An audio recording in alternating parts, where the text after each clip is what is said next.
Hello dear students. आज हम लोग मैट्रिक परीक्षा के लिए इतिहास के महत्वपूर्ण प्रश्नों का स्टडी करेंगे। इस वीडियो में हम लोग 5 चैप्टर के इम्पोर्टेंट प्रश्नों को कवर करेंगे। भारत में राष्ट्रवाद, अर्थव्यवस्था और आजीविका, शहरीकरण एवं शहरी जीवन, व्यापार और भूमंडलीकरण, प्रेस संस्कृति एवं राष्ट्रवाद। इससे पहले हम लोग 3 पाठ के महत्वपूर्ण प्रश्नों का स्टडी कर चुके हैं। तो पहला प्रश्न है, दांडी यात्रा क्या था? दांडी यात्रा का उद्देश्य नमक कानून तोड़कर नमक बनाना था। ब्रिटिश सरकार नमक बनाने पर भी टैक्स लगा दिया था, जिसके विरोध में गांधी जी दांडी यात्रा की शुरुआत की और नमक बनाकर इस कानून को तोड़ा था।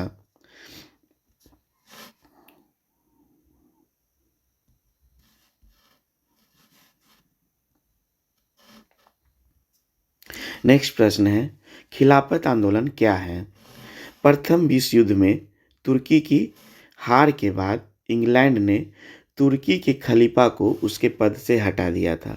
अर्थात जो प्रथम विश्व युद्ध हुई थी उसमें तुर्की की हार हो गई थी और उसके बाद इंग्लैंड ने तुर्की के जो खलीफा था वहाँ का उसको उसके पद से हटा दिया था, जिससे विश्व के मुसलमानों में रोष उत्पन्न हो गया। भारतीय मुसलमानों ने भी अंग्रेजों के खिलाफ आंदोलन शुरू कर दिए। इसे ही खिलाफत आंदोलन कहा जाता है।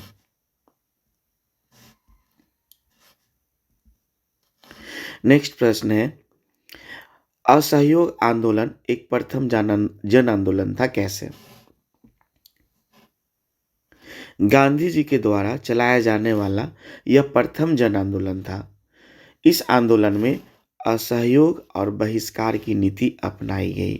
अर्थात यह जो आंदोलन था यह गांधी जी के द्वारा चलाया गया प्रथम जन आंदोलन था, जो कि पूरे देश में फैला था और इस आंदोलन में असहयोग और बहिष्कार की नीति अपनाई गई थी। इस आंदोलन को जनता का अपार समर्थन प्राप्त था। शहरी क्षेत्र में मध्यम वर्ग, ग्रामीण क्षेत्रों में किसान और आदिवासियों का समर्थन प्राप्त था। मजदूर वर्ग के लोगों का भी समर्थन प्राप्त था। इस आंदोलन में सरकारी स्कूल, कॉलेज, न्यायालय आदि सभी चीजों का बहिष्कार किया गया था। इस प्रकार यह पहला जन आंदोलन था।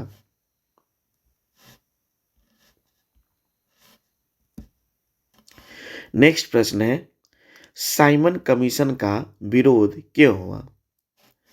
साइमन कमीशन फरवरी 1928 में भारत आया। इसका उद्देश्य अंग्रेजी शासन की समीक्षा करना एवं आवश्यक सुझाव देना था, लेकिन इस कमीशन में किसी भी भारतीय को शामिल नहीं किया गया था, जिससे भारतीय क्रोधित हो गए। अतः आयोग को मुंबई पहुंचने पर इसका स्वागत काले झंडों एवं प्रदर्शनों से किया गया एवं साइमन वापस जाओ के नारे लगाए गए। संपूर्ण देश में इसका विरोध किया गया, जिसका जवाब अंग्रेजी पुलिस ने लाठी डंडों से दिया। अर्थात ये जो कमीशन था ये 1928 में भारत आया था और इसका उद्देश्य था अंग्रेजी शासन की समीक्षा करना और आवश्यक सुझाव देना, लेकिन इस कमीशन में चूंकि एक भी भारतीयों को शामिल नहीं किया गया था, इसलिए भारतीय क्रोधित हो गए और इसका जो है विरोध किया गया था।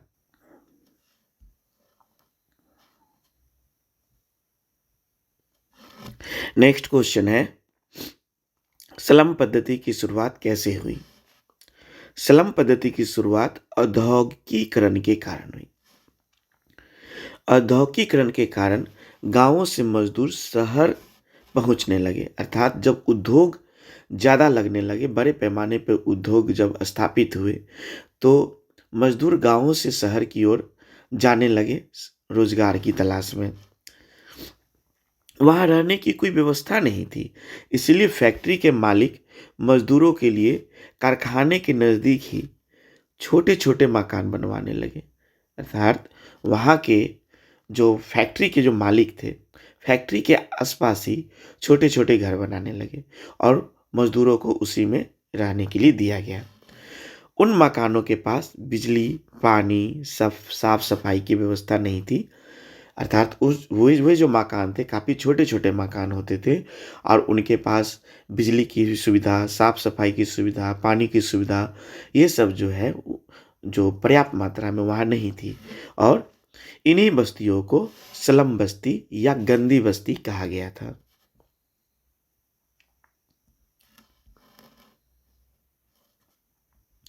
नेक्स्ट प्रश्न है, निरौद्योगीकरण से आप क्या समझते हैं?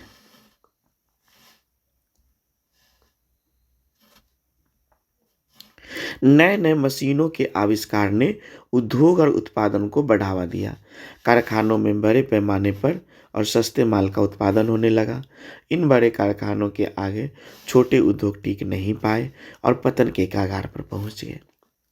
अर्थात जब औद्योगिकीकरण जब शुरू हुआ, नए-नए मशीनों का जब आविष्कार हुआ, तो क्या हुआ कि जो ग्रामीण क्षेत्र में, जो गाँवों में, जो छोटे-छोटे कारखाने थे, जो छोटे-छोटे उद्योग थे, वो उसके सामने टिक नहीं पाए और वो पतन के कगार पे पहुँच गए, बंद होने के कगार पे पहुँच गए। इससे बहुत सारे लोग बेरोज़गार हो गए। कुटीर उद्योग का इस प्रकार पतन होने को ही निरौद्योगीकरण कहा गया है। कुटीर उद्योग जो कि गाँव में स्थापित होते थे, वे उद्योग धीरे-धीरे बंद होने लगे और इसी को कहा गया निरौद्योगीकरण।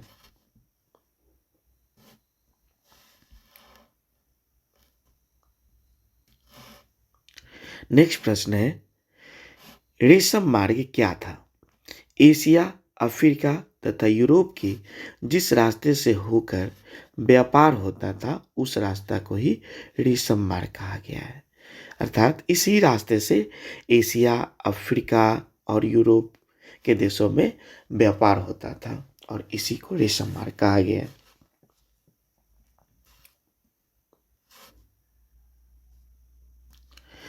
नेक्स्ट प्रश्न है, शहरीकरण ने किन नई समस्याओं को जन्म दिया? शहरीकरण ने निम्नलिखित समस्याओं को जन्म दिया है। शहरीकरण के कारण उद्योगों में काम करने वाले मजदूरों के लिए आवास की समस्या उत्पन्न हो गई। शहरों की आबादी बढ़ने के कारण शहरी बेरोजगारी की समस्या बढ़ गई। बेरोजगारी के कारण लोगों में नकारात्मक प्रवृत्ति उत्पन्न हुई, जिससे लोगों का नैतिक पतन होने लगा। शहरीकरण के कारण पर्यावरण पर भी प्रतिकूल प्रभाव पड़ने लगे। अर्थात उद्योग धंधों के कारण, फैक्ट्रियों के कारण जो है प्रदूषण ज़्यादा फैलने लगे।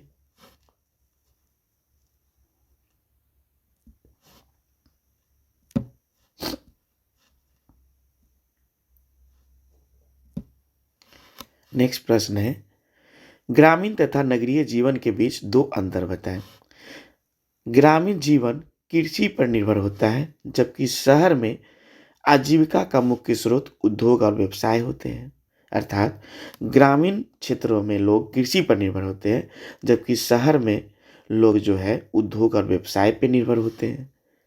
शहर में चिकित्सा, स्वास्थ्य, परिवहन की सुविधाएं होती है, जबकि गांव में इन सब चीज़ों का अभाव होता है।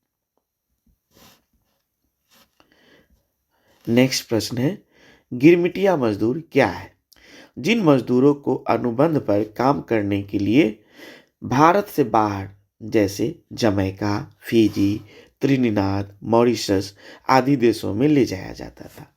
अर्थात भारत से मजदूरों को दूसरे देशों में, जैसे जमैका, फिजी, त्रिनिदाद, मॉरिशस आदि देशों में काम करने के लिए ले जाया जाता था। अंग्रेज ले जाते थे, उसे गिरमिटिया मजदूर कहा गया है।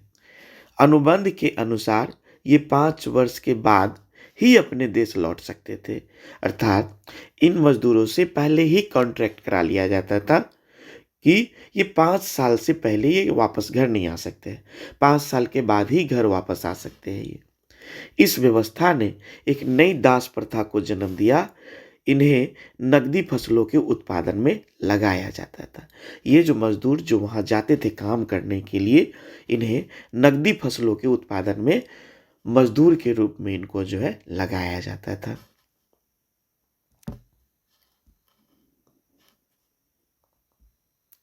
नेक्स्ट प्रश्न है, ब्रेटन वुड्स सम्मेलन के मुख्य उद्देश्य क्या थे? प्रथम एवं द्वितीय विश्व युद्ध के बाद अंतर्राष्ट्रीय आर्थिक व्यवस्था में सुधार लाने के लिए एक सम्मेलन किया गया। यह सम्मेलन अमेरिका में ब्रेटन वुड्स नामक स्थान पर किया गया। अर्थात प्रथम और द्वितीय विश्व युद्ध के बाद जो आर्थिक सुधार लाने के लिए, उस समय आर्थिक व्यवस्था काफ़ी खराब हो गई थी, इसीलिए अंतर्राष्ट्रीय आर्थिक व्यवस्था में सुधार लाने के लिए एक सम्मेलन किया गया। यह सम्मेलन अमेरिका के ब्रेटन वुड्स नामक स्थान पर किया गया था। इस सम्मेलन में दो आर्थिक संस्थानों का गठन किया गया। पहला है अंतर्राष्ट्रीय मुद्रा कोष और दूसरा है विश्व बैंक। अर्थात ब्रेटन वुड्स सम्मेलन के दौरान ही अंतर्राष्ट्रीय मुद्रा कोष और विश्व बैंक की स्थापना किया गया। नेक्स्ट प्रश्न है, न्यू डील से आप क्या समझते हैं? 1929 और 1939 की आर्थिक महामंदी से उभरने के लिए अमेरिकी राष्ट्रपति रूजवेल्ट ने एक आर्थिक योजना तैयार किया। अर्थात 1929 और 1939 में जो आर्थिक मंदी आया, उससे बाहर निकलने के लिए अमेरिका के राष्ट्रपति रूजवेल्ट ने एक आर्थिक योजना तैयार किया, जिसमें उदारवादी नीतियों को अपनाया गया। इस योजना को न्यू डील के नाम से जाना जाता है। रूजवेल्ट की इस न्यू डील नीति से अमेरिकी अर्थव्यवस्था में काफी सुधार हुए।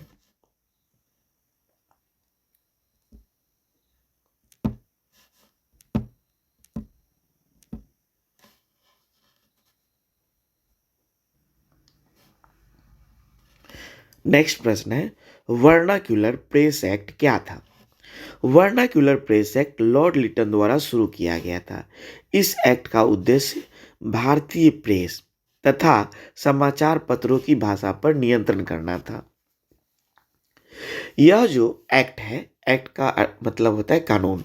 यह कानून जो है अंग्रेज अधिकारी लॉर्ड लिटन के द्वारा शुरू किया गया और इसका उद्देश्य था भारतीय प्रेस और समाचार पत्रों पर नियंत्रण करना। यह एक्ट अपने उद्देश्य में सफल भी रहा। इसने जनता में असंतोष की भावना को जन्म दिया।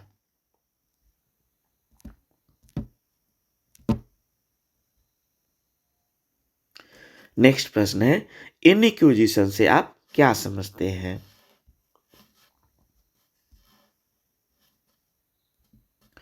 धर्म विरोधी विचारों के प्रसार को रोकने के लिए रोमन चर्च ने इनक्विजिशन का गठन किया था।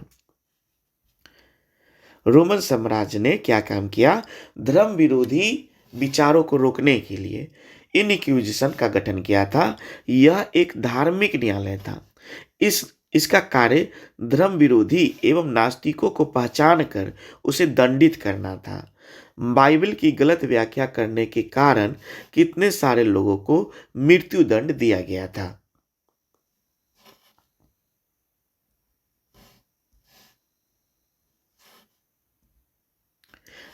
नेक्स्ट प्रश्न है, स्वतंत्र भारत में प्रेस की भूमिका पर प्रकाश डालें। स्वतंत्र भारत में प्रेस की महत्वपूर्ण भूमिका रही है। यह अंतर्राष्ट्रीय एवं राष्ट्रीय सूचना देने वाले एक प्रमुख माध्यम था। यह मतलब कि यह प्रेस के माध्यम से ही अंतर्राष्ट्रीय और राष्ट्रीय सूचना जो है वो लोगों को प्राप्त होता था। यह अर्थात यह एक प्रमुख माध्यम था। यह राजनीतिक, सामाजिक, आर्थिक और अंतर्राष्ट्रीय संबंधों के विकास में प्रभावशाली भूमिका निभा रहा है। यह सरकार पर प्रभावशाली नियंत्रण रखता है तथा लोकतंत्र के चौथे स्तंभ के रूप में कार्य करता है।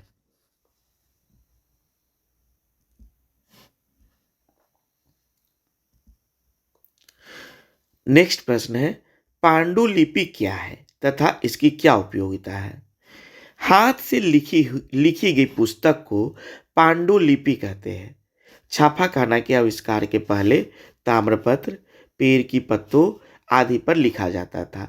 पांडुलिपि से हमारे इतिहास का पता चलता है। इसके अलावा पांडुलिपि पूर्वजों के ज्ञान का भी भंडार है। अर्थात पहले के समय में जब छापा खाना का आविष्कार नहीं हुआ था, उस समय लोग पांडुलिपि लिखा करते थे। उस समय जो है पेड़ के पत्तों पर, ताम्र पत्तों पर, इन सब चीज़ों पे जो है वो लिखकर जो है किसी भी बात को लिख कर रखते थे, और इसी को पांडुलिपि कहा गया है।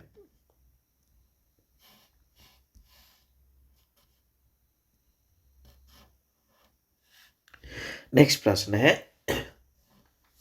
गांधी इरविन पैक्ट या दिल्ली समझौता क्या था? गांधी इरविन समझौता, जिसे दिल्ली समझौता के नाम से भी जाना जाता है, यह महात्मा गांधी और भारत के तत्कालीन वायसराय लॉर्ड इरविन के बीच हुआ था। अर्थात गांधी इरविन समझौता को ही दिल्ली समझौता के नाम से भी जाना जाता है, और ये महात्मा गांधी और लॉर्ड इरविन के बीच हुआ था। यह जो समझौता हुआ था महात्मा गांधी और लॉर्ड इरविन के बीच हुआ था, और यह 1931 में हुआ था। इस समझौते का उद्देश्य सविनय अवज्ञा आंदोलन को समाप्त करना और द्वितीय गोलमेज सम्मेलन में कांग्रेस की भागीदारी सुनिश्चित करना था।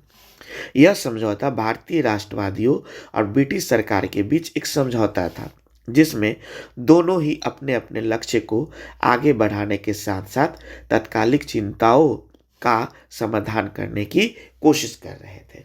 अर्थात जो ये गांधी इरविन समझौता था, इसका मेन उद्देश्य था सविनय अवज्ञा आंदोलन को समाप्त करना, और जो द्वितीय गोलमेज सम्मेलन होना था उसके लिए कांग्रेस को मनाना, अर्थात कांग्रेस की भागीदारी को सुनिश्चित करना।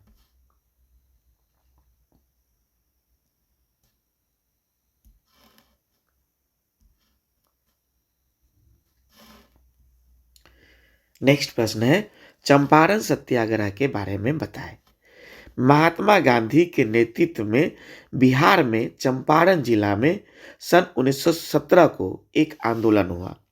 यह आंदोलन बिहार में हुआ था, चंपारण में, और महात्मा गांधी ने इसे शुरू किया था। इसे चंपारण सत्याग्रह के नाम से जाना जाता है। यह जो चंपारण में महात्मा गांधी ने आंदोलन शुरू किया, इसे ही चंपारण सत्याग्रह के नाम से जाना जाता है। गांधी जी के नेतृत्व में भारत में यह पहला सत्याग्रह था। चंपारण में किसानों द्वारा नील की खेती कराई जाती थी, जिसके विरोध में यह आंदोलन किया गया था। मेन बात यही है कि यह जो है चंपारण में यह आंदोलन हुआ था गांधी जी के द्वारा, और नील की खेती वहां के किसानों से अंग्रेज कराता था, उसी के विरोध में जो।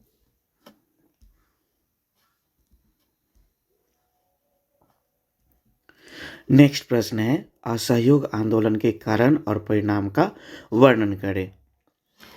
ये बहुत ही इंपॉर्टेंट क्वेश्चन है। असहयोग आंदोलन के निम्नलिखित कारण थे। पहला है खिलाफत का मुद्दा। प्रथम विश्व युद्ध में तुर्की की हार के बाद ऑटोमन साम्राज्य को खलीफा का पद विश्व के सभी मुसलमानों के लिए एक सम्मान पद था। तो प्रथम विश्व के बाद क्या हुआ था, ऑटोमन साम्राज्य का विघटन कर दिया गया था और खलीफा को उसके पद से हटा दिया गया था, जिसके कारण मुसलमानों ने अपने धर्म का अपमान समझा। इससे मुसलमान अंग्रेजों से नाराज हो गए। गांधी जी को अखिल भारतीय खिलाफत आंदोलन के अध्यक्ष बनाए गए, जिससे संपूर्ण भारत में अंग्रेजों के खिलाफ आंदोलन शुरू हो गया। पंजाब में सरकार की बर्बर कार्रवाई। रॉलेट एक्ट के विरोध में 13 अप्रैल 1919 को जलियांवाला बाग में एक सभा चल रही थी। जनरल ओडायर नामक एक अंग्रेज पदाधिकारी ने 1000 लोगों को उस बाग में हत्या करवा दी। अर्थात 13 अप्रैल 1919 को जलियांवाला बाग में एक सभा चल रही थी, और उसी में जनरल ओडायर नामक अंग्रेज अधिकारी ने 1000 लोगों को उस बाग में हत्या करवा दिया था। इस घटना के बाद पंजाब में मार्शल लॉ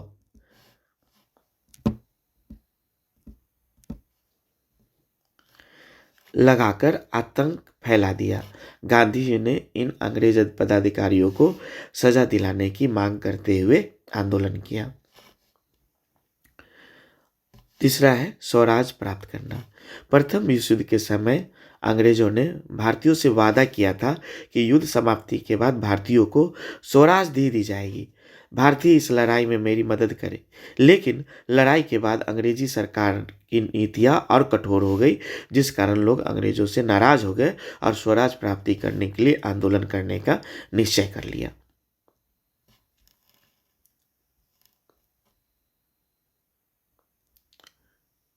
इस आंदोलन के निम्नलिखित परिणाम है। जनता का अपार सहयोग मिला। देश की शिक्षण संस्थानें लगभग बंद सी हो गई, क्योंकि छात्रों ने उनका त्याग कर दिया था। राष्ट्रीय शिक्षा के एक नए कार्यक्रम की शुरुआत की गई। इस सिलसिले में काशी विद्यापीठ और जामिया मिलिया जैसे संस्थानों की स्थापना हुई। कितने लोगों ने सरकारी नौकरियां छोड़ दी। विदेशी वस्त्रों की होली जलाई जाने लगी। इस आंदोलन में हिंदू और मुसलमान दोनों ने एक होकर भाग लिया। प्रभाव। इस आंदोलन का परिणाम यह हुआ कि संपूर्ण भारत में जागरूकता आ गई और लोग अंग्रेजों के खिलाफ खड़े हो गए। यह एक देशव्यापी आंदोलन था जो अंग्रेजी सरकार को सोचने पर मजबूर कर दिया।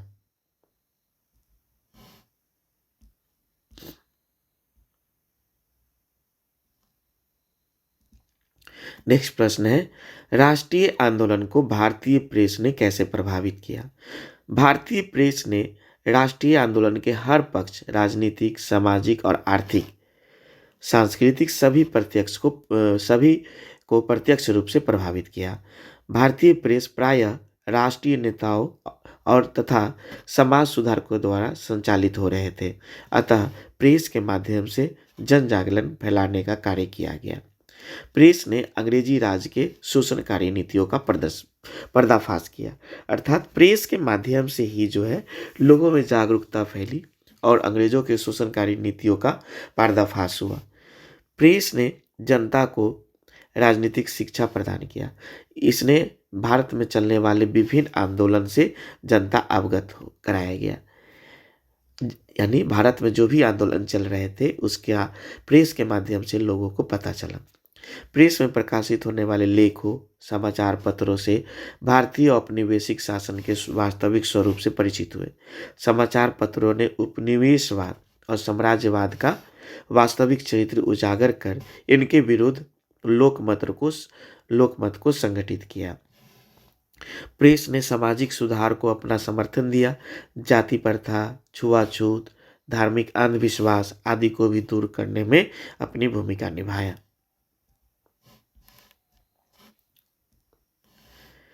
प्रेस ने सरकार की दमनकारी नीतियों को जनता के बीच उजागर किया।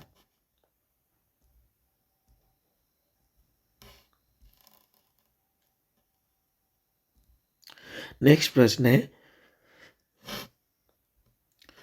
1929 के आर्थिक संकट के कारणों का संक्षेप में वर्णन करें। 1929 के आर्थिक संकट का प्रमुख कारण था अति उत्पादन। प्रथम विश्व युद्ध के समय कृषि तथा औद्योगिक उत्पादन में वृद्धि हुई। युद्ध के बाद उत्पादन के अनुपात में खरीदारों की संख्या में काफी कमी हुई। इससे उद्योगपतियों तथा कृषकों दोनों की स्थिति खराब हो गई। युद्ध के बाद अपनी अर्थव्यवस्था सुधारने हेतु अनेक देशों ने अमेरिकी पूंजीवादियों से कर्ज ले रखा था। संकट के समय वे पूंजीपति कर्ज वापस मांगने लगे। इससे कर्जखोर देश संकट में पड़ गए।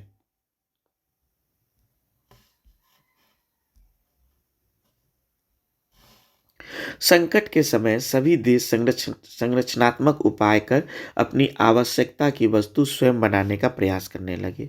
इससे विश्व बाजार आधारित पूंजी व्यवस्था चरमरा गई। अमेरिकी पूंजीपतियों ने यूरोप को ऋण न देकर मुद्रा बाजार में सट्टा लगाना शुरू किया। इससे यूरोप की स्थिति बिगड़ गई। उधर अमेरिका में शेयर के भाव तेजी से नीचे गिरे। इस प्रकार इन सभी कारणों ने 1929 ईस्वी की आर्थिक मंदी की शुरुआत की।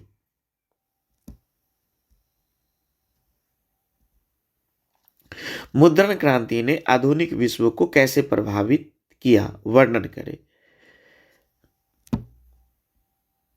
या इसी क्वेश्चन को पूछा जा सकता है, मुद्रण क्रांति के बहुआयामी प्रभाव क्या थे? विवरण दें।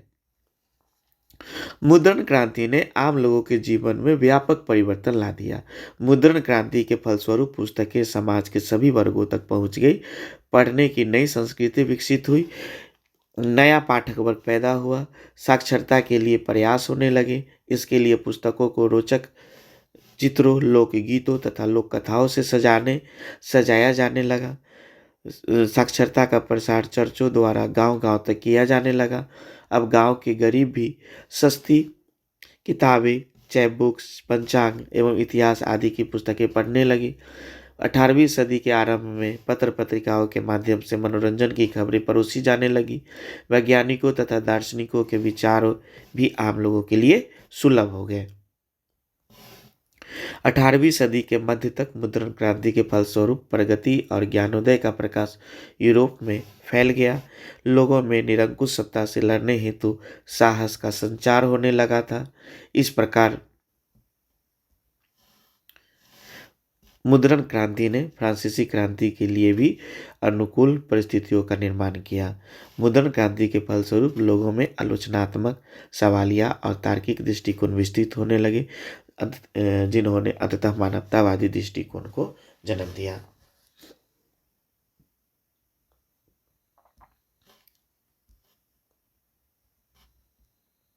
नेक्स्ट प्रश्न है, भारतीय राष्ट्रीय आंदोलन में गांधी जी के योगदान की विवेचना करें। भारत के राष्ट्रपिता कहे जाने वाले महात्मा गांधी भारतीय इतिहास के महान व्यक्तियों में से एक थे। महात्मा गांधी एक ऐसे महापुरुष थे जो अहिंसा और सामाजिक एकता पर विश्वास करते थे। उन्होंने भारत को आज़ाद कराने के लिए ब्रिटिश राज से लड़ाइयाँ लड़ी और पूरे देश को एक करने का प्रयास किया। आज़ादी की लड़ाई और भारतीय राष्ट्रीय कांग्रेस में गांधी जी ने एक अहम भूमिका का निर्वहन किया। यानी आज़ादी की लड़ाई में भारतीय राष्ट्रीय आंदोलन में गांधी जी ने एक अहम भूमिका निभाई और सभी भारतीयों को अहिंसा और सत्याग्रह के सिद्धांतों के आधार पर लड़ने के लिए प्रेरित किया। उनके नेतृत्व में भारतीयों ने ब्रिटिश साम्राज्य को चुनौती दी और अंततः स्वतंत्रता प्राप्त की। आपको बता दें कि गांधी जी के कुछ प्रमुख आंदोलन में शामिल है असहयोग आंदोलन, सविनय अवज्ञा आंदोलन और भारत छोड़ो आंदोलन। इन आंदोलनों के माध्यम से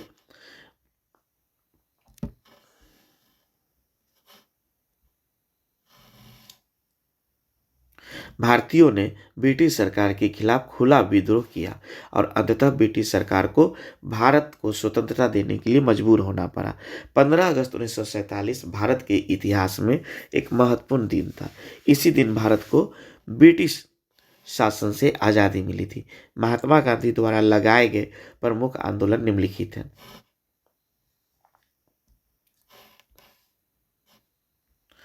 चंपारण सत्याग्रह या चंपारण आंदोलन, जो कि चंपारण में किया गया था, किसानों के लिए किया गया था, जो जहाँ पे अंग्रेजों के द्वारा नील की खेती करवाया जाता था और उसी के विरोध में ये आंदोलन हुआ था।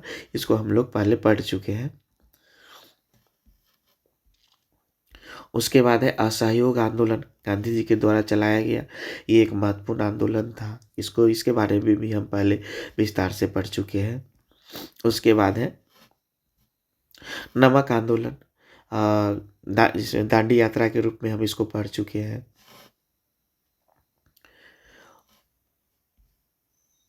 उसके बाद है जो लास्ट आंदोलन था वो भारत छोड़ो आंदोलन था।